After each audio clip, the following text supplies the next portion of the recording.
찬양가 내 사랑 나의 십자가라는 제목 참 좋죠? 이게 십자가의 전달자라는 찬양 매일 마지막 부분에 나오는 내용입니다. 그래서 우리는 십자가가 있다는 게 얼마나 귀한지 잘 몰라요.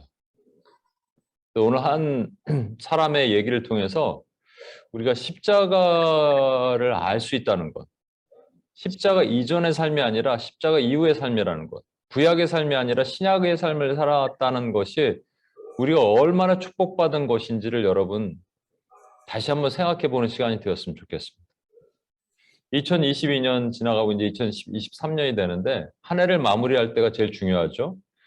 그래서 무엇으로 마무리해야 되느냐? 십자가의 소중함. 크리스마스니까 이제 십자가의 소중함을 다시 한번 생각하면서 주님의 오심을 감사하고 우리가 십자가를 소유했구나라는 생각을 하는 시간이 되었으면 좋겠습니다. 그래서 이 찬양이 여러분에게 잘 들릴지 모르겠는데 같이 아시는 분 같이 한번 불러주셨으면 좋겠어요. 시스템 리소스가 좀 낮다고 나오네요. 아무튼 나중에 다시 부를 겁니다, 우리가. 우리 이 말씀 같이 한번 읽어볼까요? 마태복음 11장 1절에서 5절. 한국말로 한번 하고요. 우리 카이 형제한테 마이크를 좀 주시고 카이 형제가 영어로 한번 해줬으면 좋겠습니다. 예수께서 시작. 예수께서 12 제자에게 명하기를 마치시고 이에 그들의 여러 동네에서 가르치시며 전도하시려고 거기를 떠나 가시니라. 요한이 옥에서 그리스도께서 하신 일을 듣고 제자들을 보내어 예수께 여짜오되 오실 그이가 당신이오니까 우리가 다른 일을 기다리오니까. 예수께서 대답하여 이르시되 너희가 가서 듣고 보는 것을 요한에게 알리되 맹인이 보며 못 걷는 사람이 걸으며 나병 환자가 깨끗함을 받으며 못 듣는 자가 들으며 죽은 자가 살아나며 가난한 자에게 복음이 전파된다 하라. 아멘. 우리 카이 형제 읽어주세요. When Jesus had finished giving instructions to his 12 disciples, he departed from there to teach and preach in their cities. Now when John, while imprisoned, heard of the works of Christ, he sent word by his disciples and said to him, Are you the expected one, or shall we look for someone else? Jesus answered and said to them, Go and report to John what you hear and see. The blind receive sight, and the lame walk. The lepers are cleansed, and the deaf hear. The dead are raised up, and the poor have the gospel preached to them. Amen. 아멘. 아멘. 여러분, 오늘 상황이 뭐냐면 예수께서 12 제자에게 명하시기를 마치고 했기 때문에, 그리고 마태복음 11장이면 초반이 아니라 어느 정도 예수님이 사역을 하기 시작한 때입니다. 12 제자가 있을 때예요. 그리고 이미 여러 동네에서 가르치고 전도하고 다니셨을 때입니다. 근데 그때 어떤 일이 벌어지냐면 요한이 옥에 있었습니다. 감옥에 있었습니다. 성경은 분명히 증언하고 있거든요. 세례 요한이 잡히기 전까지는 예수님께서 회개하라 천국이 가까웠느니라 말씀하지 않으셨어요. 그 몫을 세례 요한에게 다 맡기셨어요. 근데 감옥에 갇히자마자 예수님께서 회개하라 천국이 가까웠느니라 하시고 제자들을 세우시고 전도하고 또 이런 여러 가지 사역들을 하셨습니다. 예수님의 사역을 옥에서 이 세례 요한이 들은 거예요. 그래서 제자들을 보내는 것이죠. 뭐라고 하냐면 우리가 기다리는 사람이 당신 맞습니까? 아니면 다른 사람을 기다립니까?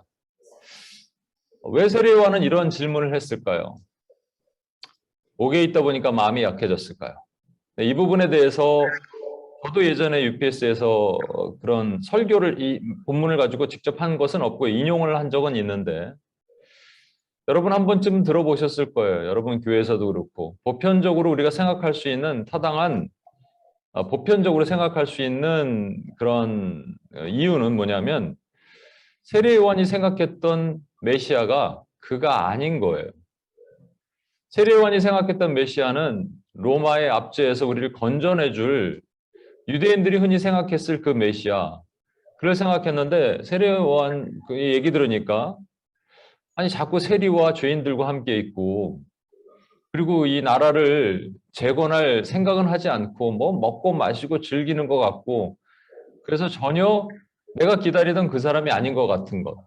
그것도 그냥 일반 상황이 아니라 감옥에 있다 보니까 감옥에 있으면 마음이 어렵잖아요, 여러분. 그러니까 마음이 어려우니까 마음이 어려운 상황에서 그런 얘기를 들으니까 제자들 불러서 야, 내가 기다리던 그 사람이 왔는지 아니면 다른 사람 기다리는지 좀 확실하게 가서 물어봐라. 이렇게 했을 것이다라고 보편적으로 해석을 합니다.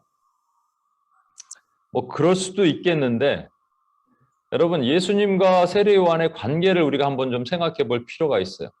예수님과 세례요한의 관계는 이종사촌 관계입니다. 그러니까 어머니 마리아와 엘리사벳이 그 세례요한의 어머니가 사촌이잖아요. 그 예수님께서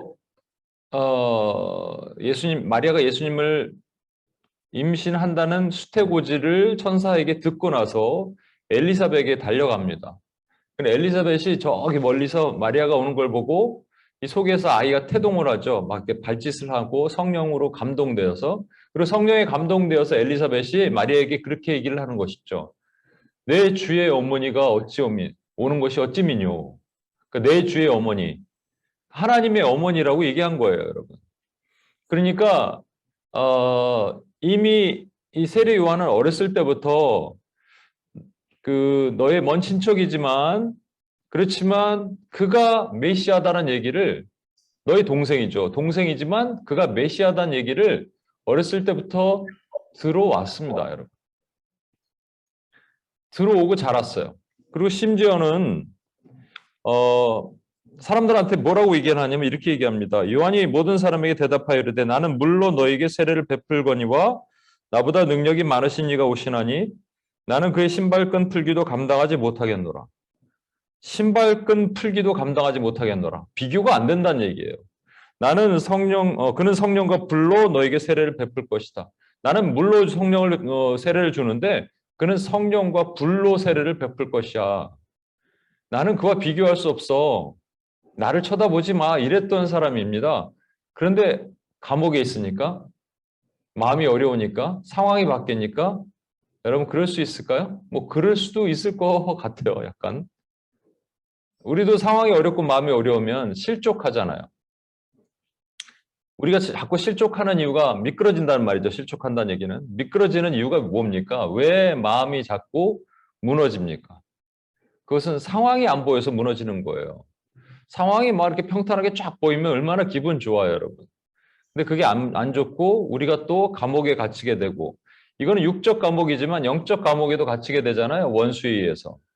그렇게 되면 갑자기 급격하게 모든 게 하기 싫어진다니까요. 지난주에 우리 얘기했죠. 영적 혹한기 되면 뭐부터 나타난다고요? 동사. 얼어. 그러니까 우리 열정이 식어요. 그러니까 하기 싫은 거예요. 예전에는 UPS 오는 것도 좋았는데 이제는 별로 뭐 그저 그렇고, 예전에는 워치맨들도 기도하는 게 뜨거웠는데 별로 뭐 그저 그렇고, 예전에 이곳에 와서 막 두 손 들고 찬양하는 게 좋았는데 별로 그저 그렇고, 이러한 마음이 생깁니다. 상황이 밋밋하면, 거기다 상황이 더 안 좋으면. 영적 감옥도 그렇지만 육적 감옥, 우리 상황이 막히면 힘들어지는 거예요. 그런데 세례 요한이 과연 그런 이유 때문에 예수님에 대해서 그렇게 말을 했을까라는 생각을 한번 해볼 필요가 있습니다. 세례 요한의 부르심을 좀 봐야 되는데요. 세례 요한은 확실하게 부르심 받은 증거가 있는 사람입니다. 세례 요한의 아버지 사가랴가 되게 그 당시 제사장들은 이제 가난했어요. 대제사장들 몇 명 빼고는 가난했다고요. 한 3,000명 그 당시에 유대 땅에 제사장이 있었대요. 그러니까 평상시에는 먹고 살 일이 없으니까 농사 짓고 허드렛 일하다가 자기의 차례가 되면 가서 제비를 뽑아서 거기 해당되는 사람들은 성소에 들어가서 뭐 분향도 하고 이렇게 했습니다. 그때가 지금 세례 요한의 아버지 사가랴가 분향을 할 차례인데 들어갔다가 천사를 만났어요. 그 천사를 통해서 엄청난 메시지를 듣습니다. 그게 누가복음 1장 15절에서 17절이에요. 이는 그가 주 앞에서 큰 자가 되며 포도주나 독한 술을 마시지 아니하며 모태로부터 성령의 충만함을 받아 이스라엘 자손을 곧 그들의 하나님께로 많이, 이게 중요합니다, 많이 돌아오게 하겠습니다. 그가 또 엘리야의 심령과 능력으로 주 앞에 먼저 와서 아버지의 마음을 자식에게, 거스르는 자를 의인의 슬기에 돌아오게 하고 주를 위하여 세운 백성을 준비하리라. 그러니까 두 가지 한다는 것이죠. 백성 먼저 와서 엘리야 심령과 능력으로 먼저 오는 것이고요. 그리고 두 번째는 백성들을 준비하는 일을 한다는 겁니다. 이 얘기를 아버지 사가랴가 듣고요. 혼자 비밀로 간직했을까요? 아니면 아들에게 얘기했을까요? 아들에게 얘기하지 않겠습니까, 이거? 그렇죠? 그러니까 나중에 이제 세리 요한이 그렇게 성장해서 그런 역할을 감당하는 것이죠. 이 말은 사실 이 말씀은 말라기서에 있는 말씀을 인용한 거예요. 왜냐하면 이게 엘리야의 심령과 능력으로 그랬으니까. 말라기의 구약의 마지막 성경이 말라기잖아요. 말라기의 가장 마지막이 뭐냐면 말라기서 4장 5절에서 6절입니다. 보라, 여호와의 크고 두려운 날이 이르기 전에 내가 선지자 엘리야를 너에게 보내리니 그가 아버지의 마음을 자녀에게로 돌이키게 하고 자녀들의 마음을 그들의 아버지에게로 돌이키게 하리라. 돌이키지 아니하면 두렵건대 내가 와서 저주로 그 땅을 칠까 하노라 하시니라. 여러분, 제가 이게 이제 사실은 그 온임교회에서 지난주 했던 말씀의 앞부분은 이제 조금 중복되는 내용이 있고요.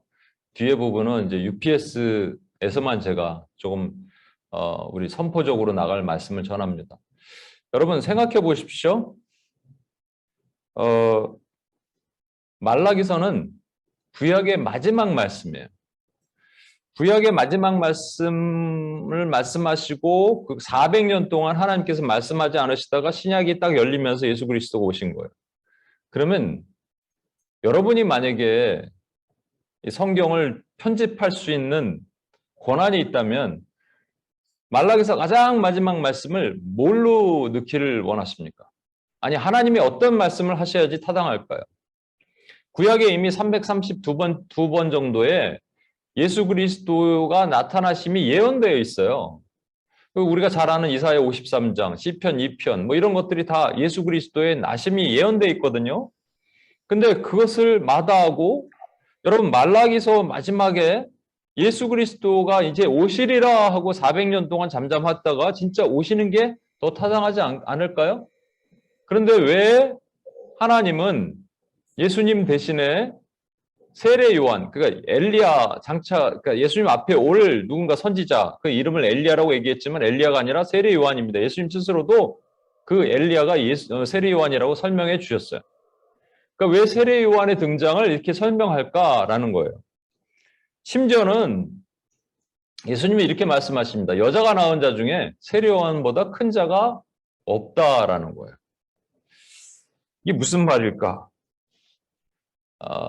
여러분, 세례 요한은 그래서 천사의 말에 의해서 엘리야의 능력과 심정을 가지고 실제 낙타 옷을 입고 석청을 먹고 그다음에 메뚜기를 먹고, 이 석청과 메뚜기는 진짜 날아다니는 메뚜기랑 뭐 벌이 돌에다가 이렇게 꿀을 심은 그게 아닙니다. 여러분, 그 광야에 살았기 때문에 광야에 꿀이 어디 있어요? 이것은 그 오아시스에서 떨어지는 야자인데 대추야자, 이것은 떨어져서 땅방에 박혀 있는 것들을 얘기를 하는 거예요. 그래서 석청이라고 표현하고요. 그다음에 쥐엄나무, 탕자가 먹었던 돼지 먹는 쥐엄나무 있잖아요. 쥐엄나무 열매를, 그거를 우리가 메뚜기랑 그 히브리의 발음이 비슷하기 때문에 메뚜기라고 얘기합니다. 그렇게 가난하게 살았어요. 실제 엘리야처럼 살고자 노력을 했던 사람입니다. 그런데 분명히 천사를 통해서 뭐라고 얘기하냐면 네가 많은 사람들을 주께 돌아오게 할 것이다라고 얘기했어요. 여러분, 많은 사람들 주께 돌아오게 하려면 어디로 가야 됩니까? 사람들이 많은 곳으로 가야 되잖아요. 그렇죠? 그럼 어디로 가야 돼요? 예루살렘 성전 안으로 들어가야 되죠. 성전 근처로 가야겠죠. 사람들이 많은 곳으로. 6월절 일 때 보면 100만 명이 운집한다니까. 그곳에서 하나 물 떠다 놓고 사람 잠기고 세례 주면 되잖아요. 그러면 좀 더 많은 사람들이 몰릴 거 아니겠습니까? 그런데 어디로 갔냐면 광야로 갔어요. 그러면 많은 사람들이 주께 돌아오게 하겠다는 하나님의 예언을 정면으로 거부하는 거잖아요. 자기 멋대로. 그럴 수 있을까요? 세례 요한은 왜 그랬을까요? 세례 요한은 왜 광야로 갔을까요? 사람들이 묻습니다. 세례 요한에게. 너는 누구냐? 그랬더니 네가 그리스도냐? 아니다. 엘리야냐? 아니다. 그 선지자냐? 엘리야라는 얘기예요. 예수님 앞에 올, 메시아 앞에 올 그 선지자냐? 아니다. 그럼 넌 누구냐? 나는 광야에 외치는 소리다. 이상한 얘기를 합니다. 이게 이사야 40장 3절 4절에 나와요. 외치는 자의 소리여 이르되 너희는 광야에서 여호와기를 예비하라. 사막에서 우리 하나님의 대로를 평탄하게 하라. 골짜기마다 도두어지며 산마다 언덕마다 낮아지며 구르지 아니한 곳이 평탄하게 되며 험한 곳이 평지가 될 것이다. 4절 말씀은 지난주에도 설명드렸죠. 주님이 오시기 전에 평지가 닦아져야 돼요. 그 얘기는 모든 사람들이 그 산은 교만한 것이거든요. 교만하면 하나님의 말씀 안 듣습니다. 내가 제일 잘났는데, 자기 의가 강한데. 또 열등해도 안 듣습니다. 무언가 상처와 열등해서 지금 그거 들을 말씀에 마음의 여유가 없거든요. 그러니까 열등한 것은 메꾸시고 교만한 것은 깎으셔서 또 여기 보면은 고르지 않으냐는 길, 크록드 웨이예요. 이게 좌우로 굽은 길, 뱀처럼 굽은 길, 비진리의 길들을 다 평탄하게 하여서 주님으로 사람들이 오도록 하는 일을 세례 요한이 했다라는 얘기입니다. 그런데 세례 요한은 몰래 뭘로 부르심을 받았다고요? 엘리야. 그럼 네가 엘리야냐? 그러면 맞다, 내가 엘리야다 그래야 되잖아요. 그런데 왜 엉뚱한 외치는 자의 소리, 광야에 외치는 자의 소리다. 자기 자신을 그렇게 설명했거든요. 왜 그랬을까요? 여기에 추정되는 것은 사가랴가 나중에 세례 요한에 대해서 아이를 낳고 나서 그에 대한 예언을 할 때 주의 길을 준비하는 자라는 얘기를 합니다. 그러면서 이제 아버지로서 아들에게 그렇게 얘기했을 수도 있겠죠. 근데 이 아들이 그 얘기를 듣고 이 얘기는 내 얘기구나라고 생각을 하는 거예요. 여러분, 하나님께서 우리에게 우리를 각자 부르셔서 하시는 말씀이 있어요. 예를 들어서 그게 이제 오스기니스가 얘기했죠. 우리 수련회 때도 나눴잖아요. 우리에게 소명이 큰 소명이 있다고요. 그거는 주의 자녀 되는 소명이에요. 크리스찬으로 사는 소명이에요. 세상에 복음을 전하는 소명이에요. 그죠? 그런 소명들이 있어요. 그런데 more specific하게 우리에게, 나를 이 땅에 택정하신 또 소명이 있단 말이죠. 그 작은 소명이라고 하고 구체적인 소명이라고도 얘기합니다. 제2의 소명이라고도 얘기하고. 지금 세례 요한은 원래대로 하면 그냥 엘리야의 능력과 심정으로 많은 사람들 죽게 돌아오게 하면 좀 브로더하죠. 뭔지 잘 모르겠죠. 그런데 구체적으로 그가 광야라는 어떤 구체적인 땅으로 가서 사람들에게 이 교만한 자를 깎고 열등한 자를 메꾸는 그 일을 구체적으로 했단 말이에요. 어떤 이유로? 이사야 43장 3절이 자기에게 주시는 말씀이라는 것을 깨닫게 됐기 때문에. 수련회 때도 말씀드렸지만 못 들은 분을 위해서 다시 한번 말씀드립니다. 여러분, 소명의 비전 벌스를 받아야 돼요. 우리는 비전 벌스를 받는 세 가지 방법이 있습니다. 첫 번째는 뭐가 반복적으로 나한테 들리는 거예요. 주일날 설교를 들었는데 오후에 큐티를 하는데 그 말씀이 나오고 한 이틀 후에 왔더니 어떤 책에서 그걸 보니까 나오고 누구랑 얘기를 했는데 똑같이 나온다. 이게 반복적으로 얘기가 나오는 경우가 있잖아요. 예를 들어서 저에게는 여러 가지 이제 한 4-5가지 비전 벌스가 있습니다. 그 중에 마가복음 16장 15절이 있어요. 온 천하를 다니며 만민에게 복음을 전하라. 그래서 저는요, 이렇게 다니는 게 힘들지 않아요. 물론 비행기 타는 거 힘들지만 다니는 거 힘들지 않아요. 예전에 다니는 거 되게 싫어했습니다. 미국에 오자마자 출장을 맨날 다녀야 되는데 영어도 못하는 사람이 맨날 가갖고 미국 사람들 만나서 그냥 프리젠테이션만 하고 집에 오면은 할 수 있겠는데 그거 외워서 하면 되니까. 또 점심까지 먹어야 되네. 한 2시간 뭐 자기네들 모여서 막 스포츠 얘기를 해요. 미식 축구 얘기하는데 나는 알아듣지도 못하고. 그냥 웃어야 되고 말이죠. 그런 괴로움이 있었어. 근데 그때 하나님이 단련시키신 것 같아요. 그래서 좀 다니는 건 별로 힘들지 않아요. 그리고 온천하, 만민, 선교에 대한 생각만 하면 가슴이 뜨거워요. 얼마 전에도 제가 여기서 캄보디아 분들 한 40명 모여서 같이 축구도 하고 뭐 게임도 하고 우리가 캄보디아 똠양꿍도 만들고 했다고 말씀드렸죠. 그때 제 가슴이 막 너무 좋아요. 너무 벅차. 이게 하나님이 저에게 주신 비전이거든요. 이걸 묵상하다가 제가 비전의 말씀을 받았는데 목사님 설교를 통해서 받고 새벽 기도를 통해서 받고 심지어는요. 한국의 느헤미야 프로젝트라는 걸 했어요. 거기에 보면은 100주년 기념 교회가 있는 곳에, 거기가 뭐죠? 순교하신 분들이 묻혀 있는 무덤이 있는 곳이 있습니다. 거기서 이게 홀로그램처럼 손을 이렇게 딱 받치면 그때마다 이렇게 바뀌는 벌스가 이렇게 뜨게 돼 있어요. 말씀이 손에 이렇게 보이는 것처럼 보이거든요. 제가 이것을 딱 넣기 전에 설마 마가복음 16장 15절 그랬거든요. 근데 그것만 나오는 건 아닐 거 아니에요. 다른 말씀도 있더라고요. 손을 넣었는데 뭐가 나왔을까요? 예, 그거 나왔어요. 마가복음 16장 15절. 온천을 다니며 만민에게 복음을 전하라. 제가 소름이 돋았죠. 이거 확실한 거죠, 그러면. 그렇죠? 그렇다고 여러분 예를 들어서 우리 저 신학교 처음 갔을 때 다들 첫 수업 시작 때 어떻게 왔는지 그런 걸 나누는데 특히 한국에서 오신 이런 분들은 전부 받은 말씀이 똑같아요. 본토합이 친척집을 떠나 내가 지시할 땅으로 가라. 이 얘기 듣고 왔습니다. 이제 그런 거 말고요. 이게 여러 번 하나님이 검증해 주시고 확증해 주시는 것들, 그리고 상황 가운데 열리는 것들. 두 번째는 조금 더 신비한 경험이고 체험입니다. 꿈이나 환상이나 또는 말씀을 듣다가 뭔가 좀 신비한 것들을 경험할 수가 있죠. 이것도 제가 말씀드렸을 것 같아요. 제가 어떤 교회로 가야 되는 상황에서 기도를 하는데 밤 11시가 넘었는데 정말로 너무 놀랍게 눈을 감고 기도 중에 빨간 글씨로 계시록 2장 8절을 제가 보게 하셨습니다. 그게 계시록의 서머나 교회 얘기거든요. 죽도록 충성하라 생명의 면류관을 내게 주리라 하시고 거기서 네가 너희를 열흘 동안 잠시 옥에 가둘 건데 두려워하지 말라 이런 말씀이에요.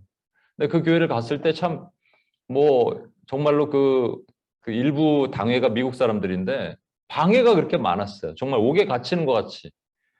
그래서 예배와 찬양만 드려도 뭐라 그러고 에어컨 좀 설치만 해도 뭐라 그러고 하여튼 예배를 방해하는 그런 것들이 되게 많았거든요. 그것이 이제 적용이 됐어요. 그래서 계시록 2장 8절 서면학교회를 제가 정말 좋아하는 교회인데 그래서 어려움이 있을 때마다 죽도록 충성하라 생명의 면류관을 내게 주리라 이 말씀을 좀 붙들고 삽니다. 이렇게 좀 특별한 신비적인 경험 이런 것들도 할 수 있어요. 근데 세 번째는 뭐냐면 여러분이 말씀을 받는다는 것보다 말씀을 찾아내는 거예요. 이게 미가서 7장 11절 우리 UPS의 비전의 말씀입니다. 제가 어느 날 우연치 기회에 책을 보고 하다가 성막에 대해서 공부하게 됐어요. 그때는 신학교를 들어가기 전이에요. 신학교를 들어가기 전인데도 성막에 대해서 막 공부를 했어요. 막 노트에다 적고 책을 찾아보고 하다가 너무 재밌는 거예요. 성막을 공부하다가 갑자기 성막과 성벽 이런 관계에 대해서 생각하기 시작했죠. 그래서 스스로 공부했어요. 스스로 찾아봤습니다. 막 찾아보고 하다 보니까 성벽의 본질이 그냥 단순하게 성벽이 아니고 성도, 신부라는 개념을 알게 되고 그리고 이렇게 쭉 오다 보니까 성벽에 관련된 말씀들을 찾다 보니까 미가서 7장 11절이 정말로 제 가슴에 팍 박히는 거예요. 어떻게 무너진 성벽을 다시 수보하면 지경이 어떻게 넓혀지지? 지경이 넓혀진다는 말이 뭐지? 하다가 이 시대의 성벽이 무너졌고 그것을 수보하는 일을 중보자의 기도와 함께 해야 되는 일이구나 하고 UPS의 비전을 삼았다는 얘기예요. 이것은 제가 찾아내는 겁니다. 물론 하나님이 그런 인사이트를 주시죠. 궁금해하게 하시죠. 계속. 그래서 재미있어. 찾아내는 게 너무 재미있는 거죠. 세례 요한에게는 어떠한 것을 하셨는지 저는 몰라요. 그렇지만 세례 요한은 분명히 이사야 40장 3절이 자기를 향해 있다는 것을 분명히 깨달았어요. 그래서 자기 얘기하는 거예요. 엘리야냐? 그럼 엘리야다 그래야 되는데 광야 외치는 소리다. 좀 더 구체적으로 얘기한 것이죠. 저와 여러분에게 이것이 필요합니다. 늘 요즘 계속 제가 비전 얘기를 합니다. 비전의 사람들은 비전을 꿈꿔야 되고 비전을 궁금해야 되고 비전을 생각하는 사람들이에요. 관리자, 책임자, 리더의 차이를 말씀드렸잖아요. 관리자는 그냥 관리만 하는 거야. 그거만. 책임자는 좀 더 책임 있는 일을 합니다. 하지만 리더는 비전을 나누고 비전을 꿈꾸게 하는 사람이에요. 여러분이 리더라면 여러분의 비전을 나눌 수 있어야 됩니다. 세례 요한은 그래서 그렇게 한 다음에 뭐를 했느냐? 가르쳤죠. 세례 요한의 가르침 내용을 한번 보겠습니다. 세례 요한은 뭘 했냐면 세례를 하면서 선포를 했어요. 그러니까 많은 백성들이 주께 돌아오게 했기 때문에 많은 사람들이 왔을 때 주께 돌아오는 이 역할을 했습니다. 그게 놀라운 건 사실은 여러분 광야에서 세례를 베푸는데 소문이 났나 봐요. 요즘같이 뭐 카톡이나 SNS가 있는 것도 아니고 이게 지금 소문이 어떻게 났는지 모르겠는데 사람들이 밀려오기 시작합니다. 이게 제일 좀 부러운 거죠. 그죠? 제가 이제 이 장소가 시흥이라고 말씀드렸잖아요. 서울 강남 양재에서 막 있다가 뭐 방배동에 있다가 이쪽으로 딱 오면서 제 마음이 약해지기 시작하는 부분들이 있었어요. 정말로 아무것도 없는 언더우드 선교사의 마음처럼 길에 사람이라도 있어야지 제가 전도를 하러 나가면 사람이 없어요, 여러분 여기. 진짜 사람도 없는데 하나님 뭐 합니까? 막 이런 마음. 근데 여기서도 보니까 이렇게 저기 인천이고 어디 보면은 이제 기도 모임을 하는 곳들이 있습니다. 그 서울 저 끝에 뭐 대전에서도 오고 그런데요. 여러분 그게 장소가 중요한 게 아니더라고요. 예루살렘 성전 옆에서 하면 좋았겠죠. 아니면 적어도 회당에서 하면 좋았겠죠. 그런데 그게 중요한 게 아니더라고요. 뭐냐면 하나님이 보내시면 보내는 거예요. 우리 선교센터를 맨하탄 한복판에 또 한인센터 옆에 딱 주셨습니다. 그러면 사람들이 많이 올까요? 그것도 아니에요. 우리가 어떻게 해야 되냐? 보내시도록 기도하고 보내실 때를 기다리는 겁니다. 우리 제2기잖아요, 우리가. 예전에 제 기억나요? 예전에 엽서를 만들어서 쫙 돌렸어요. 한인타운에 있는 우리 UPS 오십시오 하고 엽서를 만들어갖고 그 물어보고 나도 되냐? 그럼 나다. 그러면 이제 전부 이제 그냥 거기다가 상가점, 뭐 식당 이런 데 다 돌렸어요. 그럼 금방금방 없어지더라고요. 처음에는 와, 사람들이 금방 가져가나 보다 했더니 알고 보니까 쓰레기통에 다 들어가 있더라고요. 우리가 뭔가 노력은 해야 돼요. 그런데 하나님이 보내시는 거예요, 사실은. 세례 요한에게 구름대 같은 사람들이 몰려옵니다. 그러면 세례 요한이 뭐라 그래야 돼요? 너희들이 하나님을 사모함으로 죄를 씻음 받으려고 세례하러 오는구나, 세례 받으러 오는구나 이렇게 칭찬해야 되잖아요. 그런데 독사의 자식들아, 뱀 새끼들아 이렇게 얘기합니다. 야, 이 뱀 새끼들아, 누가 너에게 일러 장차올 진노를 피하려 하느냐? 이렇게 세례 받으면 너 장차올 진노 피할 수 있을 줄 아느냐? 이런 얘기예요, 여러분. 회개하러 온 사람에게. 그만큼 강직했어요, 세례 요한은. 그렇죠? 그러니까 헤롯 얘기하다가 헤롯이 그 자기 제수 씨랑 이렇게 결혼해 갖고 하는 거 그것 때문에 그거 비난하다가 결국 목 잘려 죽었잖아요. 그만큼 충직하고 강직한 사람이라는 거 우리가 짐작할 수 있습니다. 그런데 세례 요한이 자기에게 몰려드는 사람에게 이렇게 얘기합니다. 이 뱀 새끼들아, 세례 받으면 끝나는 줄 아느냐? 얘기하고 나서 이렇게 얘기를 해요. 그러므로 회개에 합당한 열매를 맺고 속으로 아브라함이 우리 조상이라 말하지 말라. 내가 너에게 이르노니 하나님이 능히 이 돌들로 아브라함의 자손이 되게 하시리라. 그리고 이미 도끼가 나무 뿌리에 놓였으니 세례 받으러 오는데 도끼가 나무 뿌리에 놓였다고 막. 좋은 열매 맺지 아니하는 나무마다 찍혀 불에 던져지리라. 그러니까 회개에 합당한 열매 맺어라. 좋은 열매 맺어라. 그러니까 좋은 열매가 뭔지를 설명해 줘야 될 거 아니에요. 사람들이 궁금해하니까 세례 요한이 설명을 합니다. 그때 세 종류의 사람들이 있었어요. 무리들, 세리들, 군인들. 무리들이 이렇게 물어봅니다. 무리가 물어 이르되 그러면 우리가 무엇을 하리이까? 그러니까 대답해 주는 거예요. 대답하여 이르되 옷 두 벌 있는 자는 옷 없는 자에게 나눠줄 것이요 먹을 것이 있는 자도 그렇게 할 것이니라 하고. 무슨 얘기입니까 이거? 긍휼히 여기고 구제하고 선행을 베풀고 이웃 사랑하라는 얘기 아니겠어요? 그렇죠? 사랑하라 이런 거죠. 두 번째 세리들도 물어봅니다. 세리들도 세례를 받고자 하여 와서 이르되 선생이요 우리는 무엇을 하리이까? 그러니까 그 다음에 뭐라 그럽니까? 이르되 부가된 것 외에는 거두지 말라. 부가된 것 외에 거두는 것을 내 이웃 것을 탐내는 행동이잖아요. 이웃의 것을 탐내는 행동. 그거 하지 말라는 것이죠. 세 번째, 군인들도 묻죠. 군인들이 물어 이르되 우리는 무엇을 하리이까 하며 이르되 사람에게서 강탈하지 말며 빼앗는 거예요. 그냥 빼앗지 않겠죠. 몽둥이로 두드려 패다가 사람들 죽을 수도 있죠. 살인도 할 수 있죠. 살인하지 말라는 거죠. 거짓으로 고발하지 말라. 내 이웃에게 거짓 증거하지 말라. 그리고 받는 급료로 족한 줄 알라. 여러분 이런 게 전부 뭐예요? 어디서 나오는 겁니까? 십계명에 나오는 것이죠. 계명에 나오는 것이죠. 이 전체를 뭐라 그러냐면 율법이라고 얘기합니다. 율법. 지금 사람들이 그냥 어슬렁 와서 세례 받으면 뭔가 씻어질 줄 아는 사람들에게 그게 아니야.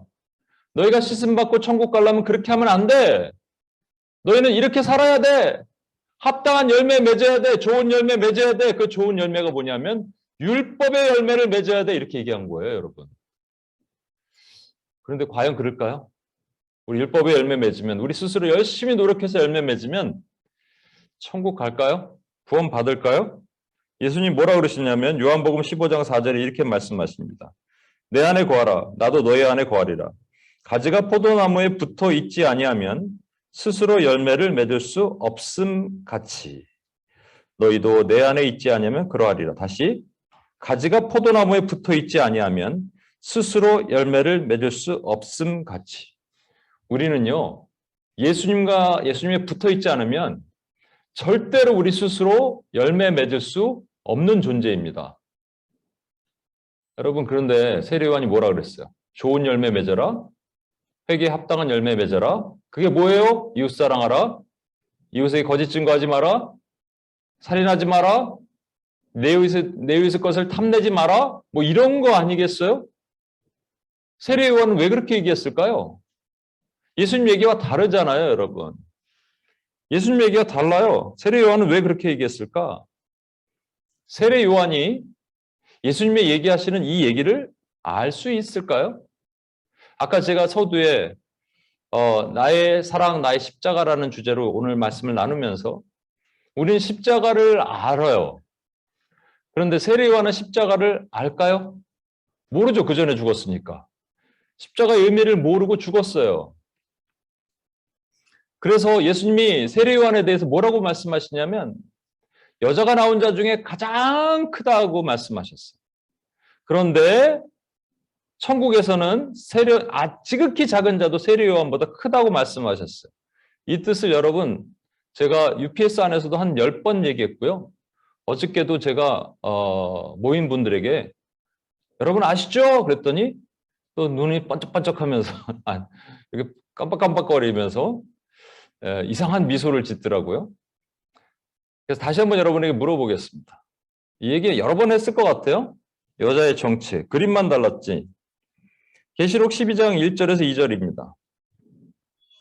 하늘에 큰 이적이 보이니 해를 옷 입은 한 여자가 있는데 그 발 아래는 달이 있고 그 머리에는 12별의 관을 썼더라. 이 여자가 아이를 베어 해산하게 되매 아파서 애를 쓰며 부르짖더라. 여자가 있는데 태양을 뒤로 하고 옷을 입었어요. 밑에는 달이 있고 뭔가 신비스러운 한 여자가 있는데 애를 낳으려고 애를 쓰면서 부르짖어요. 그 여자가 하나 있고요. 계시록 12장 13, 14에 등장하는 또 다른 여자가 있습니다. 용이 자기가 땅으로 내쫓긴 것을 보고 남자를 낳은 여자가 있어요. 를 박해하는지라 그 여자가 큰 독수리의 날개를 받아 광야 자기 곳으로 날아가 거기서 그 뱀의 낯을 피하여 한 때와 두 때와 반 때를 양육받음에 그랬습니다. 3년 반이죠. 양육받음에 그럼 두 여자가 있죠. A woman과 the woman이 있습니다. 같은 여자니까 앞에는 부정관사를 붙이고 뒤에 정관사를 붙였겠죠. 그러면 이게 누굴까요? 누구를 의미하는 거예요? 라고 물어봤더니 어제 몇 명 마리아 얘기도 나오고 또 교회 얘기도 나오더라고요. 한 여자가 누구냐? 교회가 그 아이를 낳은 그 아이가 누구냐면 계시록 12장 5절에 보면 여자가 아들을 낳으니 이는 장차 철장으로 만국을 다스릴 남자다. 이건 누군지 아시겠죠? 예수 그리스도시죠? 그러니까 그 아이를 하나님 앞과 보좌 앞으로 올려가더라. 예수님께서 십자가에 달리시고 부활하셔서 지금 하나님 보좌 우편에 계십니다. 그렇죠? 그 얘기예요. 근데 여자가 아들을 낳아야 돼요, 일단은. 그 여자가 누구냐는 거예요. 옆 사람에게 물어봅시다. 여자가 누구냐고. 여자가 누구예요? 이 얘기를 제가 여러 번 얘기했거든요. 가까이 있으면 한 명씩 물어볼 텐데. 여자가 누구예요? 제가 이 얘기를 왜 할까요, 여러분? 그 여자는요, 성경에 보면 그냥 여자로 지칭하는, 은유적으로 표현하는 여자가 아주 중요한 여자가 두 명이 등장합니다. 첫 번째 여자는 나쁜 여자 말고, 음녀 말고, 좋은 여자. 첫 번째 여자는 이스라엘이라는 여자예요. 이스라엘을 하나님은 여자로 표현하세요. 신부로 표현하세요. 아내로 표현하세요. 그래, 그가 12지파죠? 12지파. 이스라엘, 구약. 이스라엘 얘기, 구약이 이스라엘 얘기잖아요. 그렇죠? 구약의 종결, 마지막 종결을 딱 지은 사람이 누구냐면 세례 요한입니다. 구약의 얘기는 뭐냐면 한 사람이 올 것이다. 그가 우리를 구원할 것이다에 대한 준비예요, 여러분. 그죠? 그 한 사람이 구원할. 그래서 유다의 지파를 통해서 한 사람, 유다 지파는 12지파에 속해 있으니까 12지파예요. 그 12지파에 있는 유다 지파를 통해서 한 별이 나올 것이다. 그가 이스라엘이 남자 아이를 낳는 거예요. 그게 구약이에요, 여러분. 근데 구약의 마침표를 누가 찍어요? 세례 요한. 예수 그리스도가 아닙니다. 세례 요한. 왜냐하면 세례 요한이 이 땅에 와서 오기 전에 예수님에 대해서 설교하고 전파하고 이것도 중요하지만 진짜 중요한 일을 했거든요. 여러분, 예수님이 십자가 지시기 전에 요단강에서 세례받으러 오시죠. 근데 세례 요한이 뭐라 그래요? 아닙니다. 내가 당신에게 세례받아야 되는데 당신이 나에게 세례받으러 오시다니요. 그랬을 때 주님이 이로써 우리를 허락하라. 이로써 우리의 의를 이루자라고 말씀하십니다. 의, righteousness. 그게 뭐냐면 죽지 않아도 될 사람이 죽음으로 우리가 죽음에서 구원받았다는 거예요. 그죠? 세례는 누가 받느냐? 정결의식이에요. 세례는 누가 받느냐? 죄인만 받는 겁니다. 그런데 예수님이 죄인이 되셔서 제물이 되셔서 세례를 받은 거예요. 제사장이 하는 일이 뭐냐면 성막에 있다가 사람들이 제물을 가지고 오면 제물의 유물을 보는 겁니다. 더러운지 깨끗한지, 병이 있는지 질병이 있는지 눈병이 있는지 피부병이 있는지 보는 거예요. 괜찮으면 가져와서 잡으라 그래요. 우리가 가져온 사람이 잡는 거예요. 껍질 벗기고 목 따고 발목 자르고 다 자르고, 그럼 그걸 정결하게 만든 다음에 씻도록 한 다음에 그것을 제물 위에 태우고 피를 뿌리는 역할은 제사장이 합니다. 그러니까 제사장은 뭐만 담당하냐면 정결. 예수 그리스도는 정결할 필요가 없는 분인데 세례를 받으셨어요. 그걸 누가 했느냐? 세례 요한이 했습니다. 왜냐하면 세례 요한의 아버지가 사가랴고요. 사가랴가 제사장이에요. 레위인들은 아버지가 제사장이면 아들도 제사장이 돼야 됩니다. 그런데 세례 요한은 이 세상에 속한 제사장의 역할을 감당하지 않고 광야로 가서 광야에 외치는 소리가 됐고 예수님에게 세례를 베풉니다. 구약의 마지막 마침표를 찍는, 그래서 더 이상 예언이 존재하지 않게 마침표를 딱 찍는 가장 위대한 여자가 낳은, 이 여자는 구약이 낳은 거예요. 구약이 낳은 여자 중에 가장 위대한 사람이 세례 요한이라는 거예요. 이해하시겠죠, 여러분? 여기 한 여자가 있는데 아이를 낳았어요. 그런데 또 다른 여자가 있네요. 그 여자는 예수님이 돌아가시고 부활하신 이후에 이 땅에 태동된 또 다른 여자예요. 그 여자는 뭐냐면 교회라는 여자예요. 교회도 성이 여성입니다. 교회라는 여자예요. 여러분, 교회라는 여자가 존재하려면 하나님 나라가 있어야 돼요. 그렇죠? 하나님 나라, 하나님 통치, 하나님의 백성, 통치가 교회거든요. 통치를 받는 것이 교회거든요. 그래서 하나님의 나라가 있을 때는 하나님 나라 안에 교회가 있어야 됩니다. 물론 반드시 교회가 하나님 나라 안에 있지는 않아요. 요즘 교회 보면. 아닌 교회도 있죠. 짝퉁들도 있지만. 그렇지만 하나님이 원하시는 교회는 그게 아니잖아요. 하나님 나라가 있어야 되잖아요. 그래서 예수님이 뭐라고 하시냐면 이 세례 요한이 여자가 나온, 구약에 나온 자 중에는 가장 위대하지만 신약, 우리가 그 하나님 나라가 있는, 교회가 있는 곳에서는 가장 지극히 작은 자도 세례 요한보다 크다라고 말씀하신 거예요. 왜? 우리는 십자가를 알거든. 우리는 십자가를 알잖아요.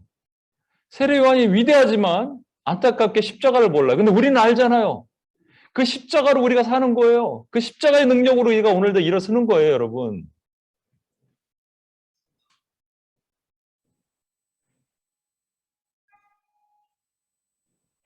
그러면 세례 요한은 이렇게 분명한 확신과 분명한 자기의 정체성과 분명한 비전에 대한 생각과 이걸 가지고 있었던 사람이 감옥에 잠깐 들어갔는데 예수님이 뭐 그 로마를 물리친다는 얘기도 안 들리고 세리와 뭐 이게 죄인들과 함께 어울린다는 얘기 듣고 막 금식도 안 하고 막 그런 얘기 듣고 속상해서 야 가서 한번 물어봐 이렇게 했을까요? 정말 이 얘기가 그 얘기일까요? 요한이 옥에서 그리스도께서 하신 일을 듣고 제자들을 보내어 예수께 여짜되 오실 이가 그이가 당신이 오리까? 우리가 다른 일을 기다려오리까? 저도 처음에 예전에는 이것을 그렇게 해석을 했다가 오늘 보니까 이상한 거예요. 아닌 것 같은 거예요. 아니에요, 이거는. 이럴 수가 없는 거예요. 그러면 예수님이 이 얘기를 듣고 나서 말씀하셨거든요. 이 얘기를 듣고 나서 요한의 제자들에게 뭐라고 말씀하시고 나서 예수님이 요한의 제자들에게 뭐라고 말씀하시냐면 요한에 가서 얘기해라. 내가 병자도 고치고 귀신도 쫓아내고 그리고 천국 복음을 전한다. 이게 어디에 나온 얘기예요? 늘 자주 말씀드리지만 예수님의 사명 선언문, 미션 스테이트먼트에 나온 거예요. 이사야 61장. 예수님이 이 땅에서 가난한 자에게 복음을 전하려는데 안 들어요. 왜? 마음이 상해 있고 포로되고 눌려 있거든. 그래서 병자 고치고 귀신도 쫓아내고 내가 가난한 자에게 아름다운 복음을 전한다라고 니네 스승한테 가서 얘기해라고 얘기한 거예요. 만약에 세례 요한의 제자들이 왔을 때 만약에 제가 예수님이면 그렇게 얘기 안 하죠. 야, 세례 요한한테 가서 얘기해. 네가 원래 받았던 그 예언 있잖아. 그게 나에 대한 얘기고 너 옛날에 분명히 기억했잖아. 너 내 신발도 풀기를 감당 못한다면서. 그런데 왜 지금 딴소리 하는 거야? 이렇게 얘기했을 텐데 그 얘기는 싹 빼십니다. 싹 빼고 무슨 얘기냐? 귀신이 떠나가고 병이 고쳐지고 천국 복음이 증거되는 거야. 그걸 예수님이 많은 사람들 앞에서 얘기했어요. 만약에 하나님 나라가 지금 임하였으면 이 성령의 역사가 임한다는 거예요. 하나님 나라가 임하였다. 이 얘기를 하는 겁니다. 세례 요한이 잘 이해했을까요? 세례 요한은 자기의 비전, 자기의 미션을 막 좌우로 흔들리는 사람이었을까요? 세례 요한은 십자가를 모른다 하더라도 하나님께서 구약의 마침표로 찍은 그 세례 요한이 이 얘기를 한 다음에 예수님은 무슨 얘기를 사람들에게 제자들 이제 요한의 제자들을 가고 나서 예수님 주변에 예수님의 제자들에게 무슨 얘기를 하신 줄 아십니까? 너희가 누구를 보러 가느냐? 광야로 왜 나가느냐? 좋은 옷 입은 사람을 보러 가느냐? 그럼 그건 다 왕궁에 있지 않느냐? 근데 뭘 보러 가느냐? 그러면서 세례 요한 얘기하면서 그가 메시아가 오기 전에 보낼 엘리야가 그다라고 얘기하신 거예요. 칭찬하신 거예요. 그렇다면 지금 세례 요한이 변질됐다는 얘기가 아닙니다, 여러분. 그러면 세례 요한은 왜 이 얘기를 했을까?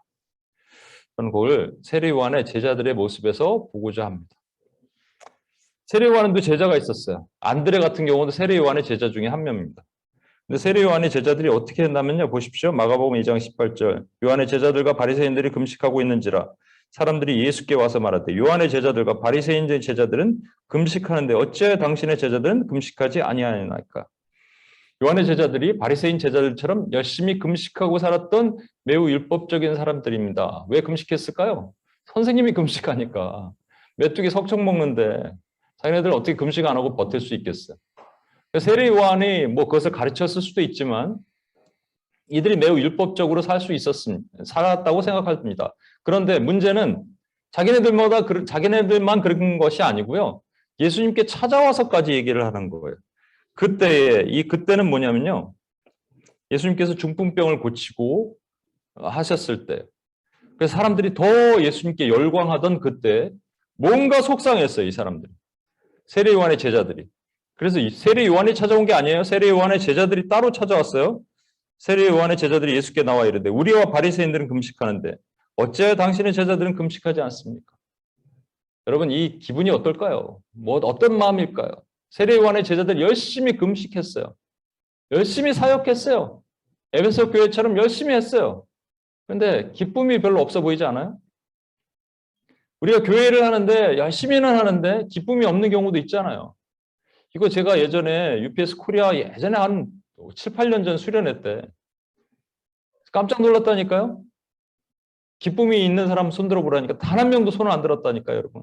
사역은 열심히 하는데 각자 교회에서 리더들인데 마찬가지 아니겠어요? 그리고 예수님이 사람의 주변에 사람들이 모이니까 열광하니까 기분이 나쁜 거예요. 요한복음 3장 25절을 보니까 더 확실한 게 한 가지가 있네요. 25, 26. 이에 요한의 제자 중에서 한 유대인과 더불어 정결 예식에 대해서 변론이 있었습니다. 한 유대인이 찾아와서 요한의 제자들에게 뭔가 얘기를 하는 거예요. 이 정결 예식은요, 그냥 밥 먹기 전에 손 씻는 예식이 아니라 세례에 대한 내용입니다. 이 한 유대인이 변론이라 그랬으니까 이게 뭐 막 싸운다는 얘기보다는 디스커션이에요. 그냥 뭔가 얘기를 하는 거예요. 뭔가 얘기를 해주는데 무슨 얘기인지는 잘 모르지만 그 다음 얘기로 우리가 유추할 수 있습니다. 뭐냐면 그들이 요한에게 가서 이르되 랍비여 선생님과 함께 요단강 저편에 있던 이 곧 선생님이 증언하시던 이가 세례를 베풀며 사람이 다 그에게로 가더이다. 좀 전까지는 사람들이 막 많았는데 갑자기 예수라는 자가 등장했는데 우리 선생님이 그가 그라는 거예요. 그가 그다. 그러면 안드레처럼 글로 가야 되는 거 아니에요? 뭐 의리 때문에 지키고 있었나? 그가 메시아라는데 세례요한이 분명히 그랬잖아요. 나는 신발끈 풀기도 감당하지 못한다. 나는 물로 세례 주지만 그가 불과 성령으로 세례 준다. 그럼 글로 가야죠. 왜 여기 있어요? 뭔가 이유가 있었겠죠. 근데 그 남아있는데 문제는 뭐냐면 그리고 불편한 마음으로 있어요. 시기하고 질투하는 마음으로 있어요. 아마 그들도 여러 가지로 사람들 앞에서 높아지고 싶어 했던 자신의 유익이 있었는지도 모르겠어요. 자신의 의의가 강해요. 내가 맞다 그래요.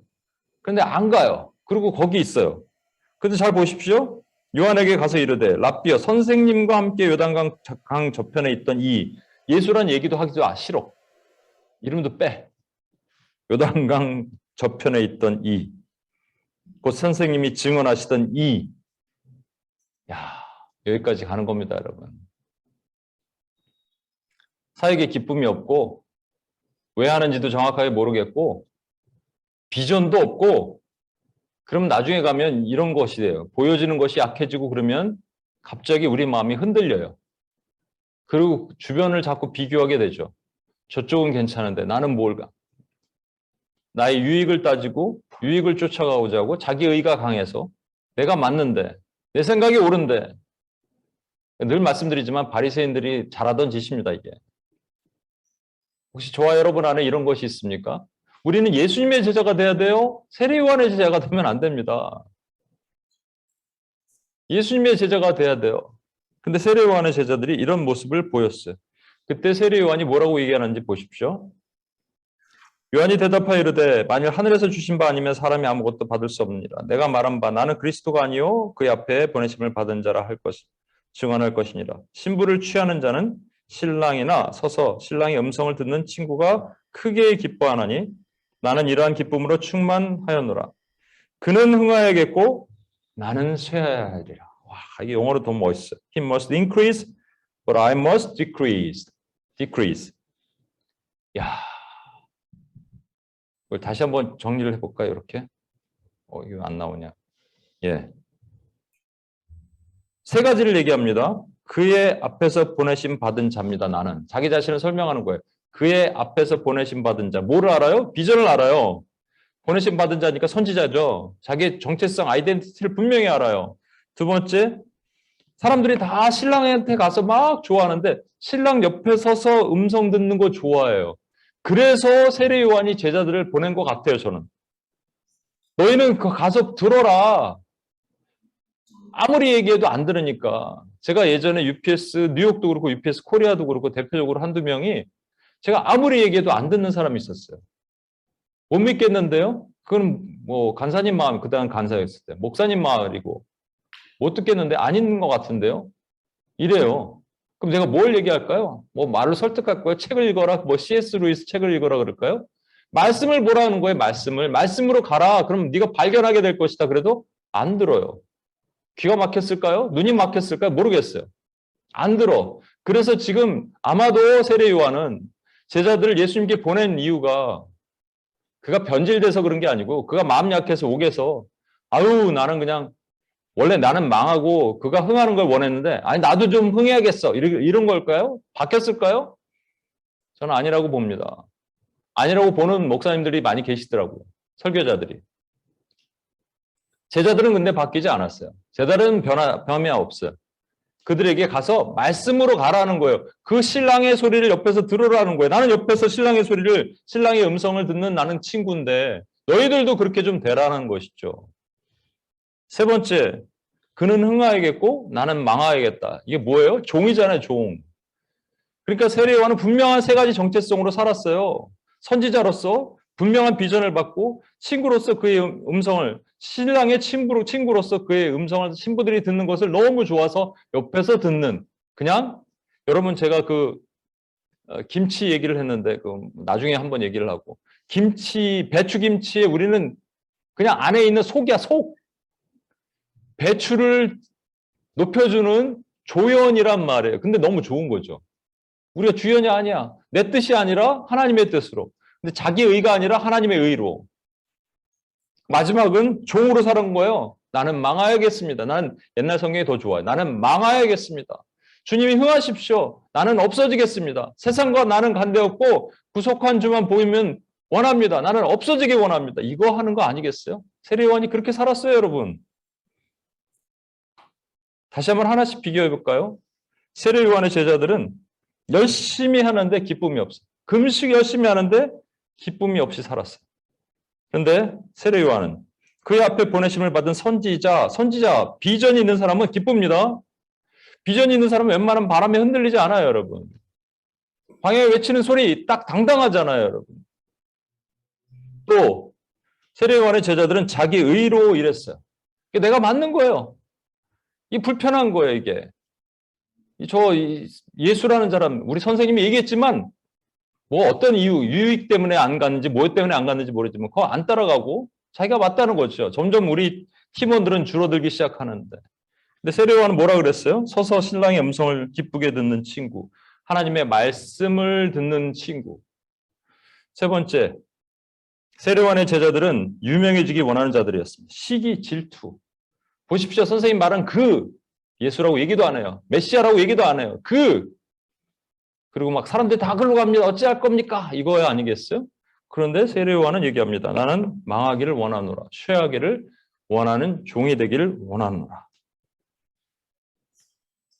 2022년 마무리하면서 UPS가 너무 귀하고요. 여러분 섬김이 너무 귀한데 우리는 예수님의 제자가 돼야지 세례 요한의 제자의 모습을 가져서는 절대 안 됩니다.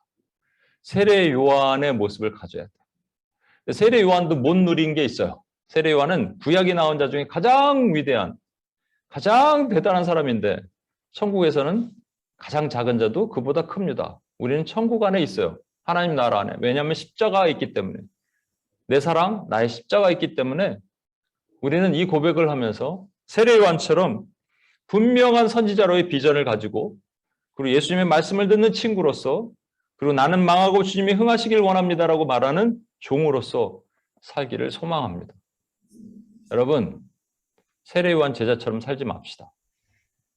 열심히 하는데 기쁨이 없지 말고요. 자기 의가 너무 강해서 막 하나님 말씀도 들으라는데 안 듣고 그리고 시기 질투로 인해서 유명해지길 원하는데 내가 잘나기를 원하는데 안 되니까 속상하고 분노하고 이거 하지 맙시다.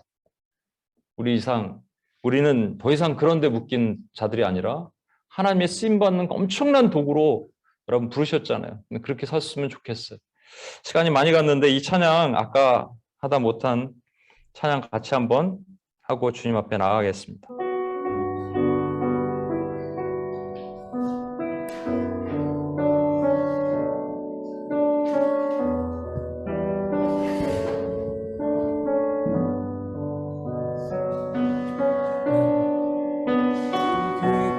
작은 자 죄인 중에 예수 유익한 날 부르셔서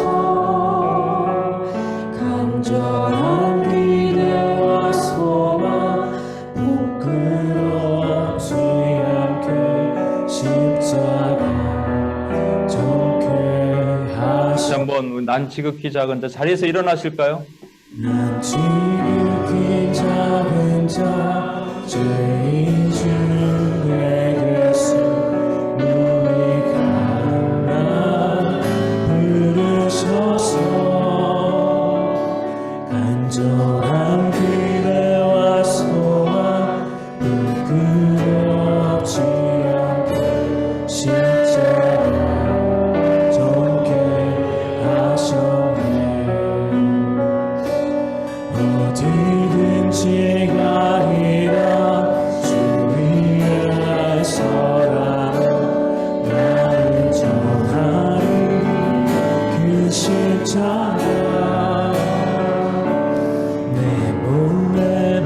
십자가 그 보혈의 향기 온 세상 채우리. 우리 두 손을 높이 들고 살아도 죄를 위해 죽어도 죄를 위해 살아 죽으라. 난 주의 것 십자가의 능력, 십자가의 능력 십자가의 소망 내 안에 주만 사실을 살아도 주를 위해 살아도 주를 위해 죽어도 주를 위해 살아 죽으나 난 주의 것 십자가의 능력 십자가의 소망 내 안에 주만 다시 한번 고백합시다. 살아도 주를 위해 살아도 주를 위해 죽어도 주를 위해 살아 죽으라. 난 주의 것 십자가의 능력 십자가의 소망 내 안에 주만 사시는 난 지극히 작은 자, 지극히 작은 자 죄인 중에 괴수 유익한 나 부르셔서 간절한 기대와 소망, 너만 기도만 부끄러지 않게 십자가 적게 하셨네. 내 사랑 나의 십자가, 내 사랑 나의 십자가 내 사랑 나의 십자가, 내 사랑 나의 십자가 한 번 더 고백합시다. 내 사랑 나의 십자가. 내 사랑 나의 십자가. 여러분, 세례요한은 여자가 낳은 자 중에 가장 위대한 사람인데 천국에서는 지극히 작은 자도 그보다 큽니다. 우린 천국 안에 있고요. 우리는 십자가를 소유했어요. 안타깝게 세례요한은 십자가를 모르죠. 우리는 십자가가 있어요. 그런데 우리 모습이 세례요한의 제자들처럼 되면 안 되잖아요. 세례요한은 십자가를 모름에도 불구하고 그의 비전을 붙들고 살았던 위대한 선지자였고요. 신랑 옆에서 음성을 들었던 친구였고요. 자기는 망하기를 원하고 주님이 흥하기를 원하는 종이었어요. 혹시 우리 안에 이 모습이 없으면 주님 앞에 회개하고 나가야 됩니다. 2022년에 이 옷을 벗어버립시다. 내 안에 있는 세례요한의 제자와 같은 모습들 주님 앞에 자복하고 회개하고 나갑시다. 우리 이 시간 같이 한번 기도할 때 먼저 회개의 마음으로 우리 안에 열심은 있는데 기쁨이 없이 사역하였던 세례요한의 제자와 같은 모습을 하나님 용서해 주시고 세례요한처럼 하나님 비전을 받고 하나님 부르심을 받고 분명히 사람이 많이 모이는 그런 사람의 나의 유익이 되는 곳이 아니라 광야로 가서 그 사명을 감당하는 종같이 그렇게 세기를 원합니다. 그렇게 되기를 원합니다. 라고 외치며 같이 한번 기도하고 나가겠습니다.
제자들이 왜 그렇게 기분 나빴을까요?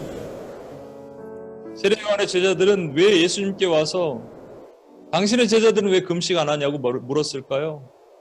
왜 화가 났을까요? 온 자기의가 그렇게 강할까요? 근데 세례 요한은 그러지 않았잖아요. 나는 신랑이 신부에게 말하는 것을 옆에서 듣는 친구가 되길 원한다고. 하나님의 음성 옆에서 듣는 거, 그거 좋은 거예요. 우린 그렇게 돼야 되지 않겠습니까? 철옹성같이 딱딱해서 하나님의 음성 못 듣는 것이 아니라 하나님의 음성 듣는 친구로서 주 옆에서 늘 친구와 함께 거하는 종, 그 기쁨을 누리는 종, 말씀의 은혜로 사는 종, 우리 그렇게 돼야 되지 않겠습니까? 2022년 마감을 잘 합시다. 하나님 그렇게 돼서 제가 지난주부터 계속 말씀드리죠. 우리 말씀으로 다시 회복돼야 돼요. 묵상으로 회복돼야 돼요. 말씀이 기뻐야 돼요. 그분이 지금 부르세요, 우리를. 그분이 말씀하시는 것을 옆에 듣기를 좋아하는 친구가 돼야 돼요. 그래야 우리 자기의가 다 깨어지고 부서지고 내가 맞다는 생각이 없어집니다. 내 안에 분노와 좌절과 여러 가지가 사라지는 거예요. 말씀이 치유하시는 거예요. 말씀의 능력으로 사는 거예요. 우리 신랑 옆에서 그 음성을 듣는 친구가 되게 해달라고 우리 주여 한번 외치며 같이 한번 기도하고 나가겠습니다.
마지막으로 기도하겠습니다. 세례 요한의 제자들이요 예수님께 와서 세례 요한에게 가서 당신이 말한 그분, 그 사람에게로 다 사람들이 몰려갑니다. 어찌할까요? 이렇게 얘기하는 거예요. 자기 유익, 유명해지고 싶은 생각, 그것 때문에 시기하고 질투하는 마음. 근데 세례 요한은 이렇게 얘기했어요. 우리 주님이 흥하고 나는 망하기를 원하노라. 하나님, 우리도 이렇게 고백합시다. 여러분, 그냥 주님이 잘 되시고 우리 망합시다. 우리 쇠합시다. 이것이 우리의 고백이 되길 원합니다. 그게 종의 고백이잖아요. 우리 안에 세례 요한의 제자들 같은 마음이 있었다면 하나님 용서하여 주시고, 세례 요한처럼 하나님, 우리도 나는 망하기를 원하오니 주님만이 높임 받으시옵소서. 주님만이 드러내는 삶이 되기를 원합니다. 그래서 나는 없어져도 됩니다. 나는 조연이 돼도 됩니다. 라고 고백하는 저와 여러분이 되셨으면 좋겠어요. 제 안에도 이것이 많이 있어요. 뼈저리게 제가 회개하고 통감합니다. 여러분 주여 한번 외칠 때 좀 크게 주여 한번 마지막으로 외치면서 주님 앞에 기도하고 나가겠습니다. 같이 주여 한번 외칩니다.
여러분, 세례 요한의 제자들과 예수님의 제자들의 차이가 무엇일까요? 예수님이 함께 계셨을 때는 예수님의 제자들도 똑같았습니다. 근데 예수님이 죽으시고 승천하신 이후에 그들은 십자가를 소유했기 때문에, 천국을 소유했기 때문에 천국의 지극히 작은 자는 세례 요한보다 큰 거였어요. 어쩔 수 없는 거예요. 세례 요한의 제자들은 율법 안에서는 그것밖에 생각할 수 없어요. 우리는 십자가를 소유했습니다. 내 사랑 나의 십자가. 여러분, 매일 고백하길 소망합니다. 2022년 마감하면서 매일 고백하는 저와 여러분이 되셨으면 좋겠어요. 하나님 감사합니다. 그렇게 매일 고백하며 매일 죽으며 매일 사는 우리가 되기를 소망합니다. 우리 구원하신 예수님의 이름으로 기도합니다. 아멘.